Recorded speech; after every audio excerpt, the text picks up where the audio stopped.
a city where the sun rises not to inspire but to test endurance, where survival is not a choice, but a daily negotiation with hunger, there lived a boy, small in stature, but burdened with a future far greater than the streets beneath his feet. By day, he sold water, but by night, he pursued something far more dangerous: hope. Morning did not arrive gently for Chinedu. It came with noise, the impatient blare of car horns, the sharp, unrelenting heat already rising from the asphalt like invisible flames, where most dreams had even finished forming in sleep. Fragile sachets of water, small bags of groundnuts, items so light in weight, yet unbearably heavy in meaning, as each sale was not just survival, to keep dreaming. His voice stretching into the chaos, competing against engines, against indifference, against invisibility. To the world, he was ordinary, another boy swallowed by the machinery of the streets.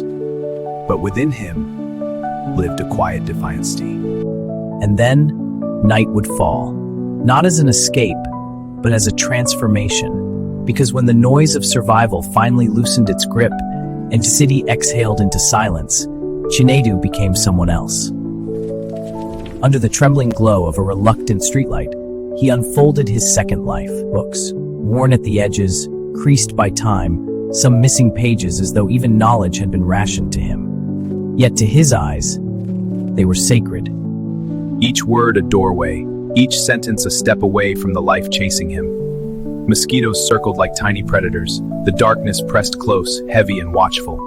But still, he read, not with comfort, not with ease, like someone trying to outrun a future already written for him. But poverty is not a silent observer. It resists.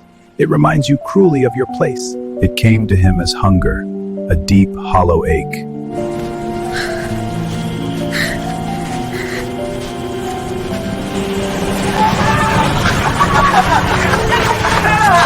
From those who could not imagine a hawker dreaming beyond the street. And then, one night, it came as rain.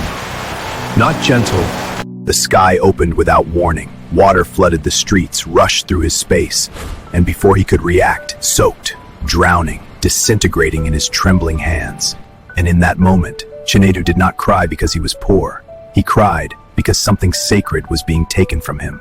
Because for the first time, his dream felt fragile. And then, as if the universe had been quietly watching, something shifted. A man stopped, not out of curiosity alone, but something deeper, something instinctive.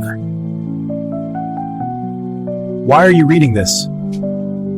I saw a contradiction. A boy of the streets, with the language of science. The question lingered in the air.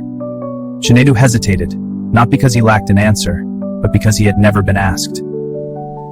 Because I want to become a doctor. Not a wish, not a fantasy, a declaration. And in that moment, the world did something rare. It listened. Opportunity did not arrive as comfort. It arrived as responsibility, as expectation, as pressure. And Chinedu carried it all. He studied not just to pass, but to transform. But he remembered. The streetlight, the hunger, the rain-soaked pages. And so, he endured, because he understood something many do not. That dreams are not achieved in moments of ease, but in seasons of resistance. Years passed, not loudly, not dramatically, but persistently, until one day, the boy who once ran between cars stood still. Not as a disguise, but as a symbol, a doctor, a healer, a living contradiction to everything the streets had tried to define him as. Not by luck, not by chance, but by a quiet, stubborn refusal to surrender. You're doing great. And life, in its beautiful symmetry, brought him back to where it all began.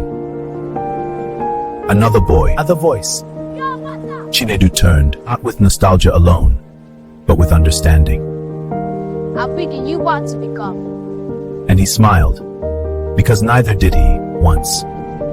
He bought everything the boy carried, but what he gave him was far greater. A book. A beginning. A possibility. I believe in you. Because sometimes the difference between a life that remains and a life that rises is simply someone who chooses to believe.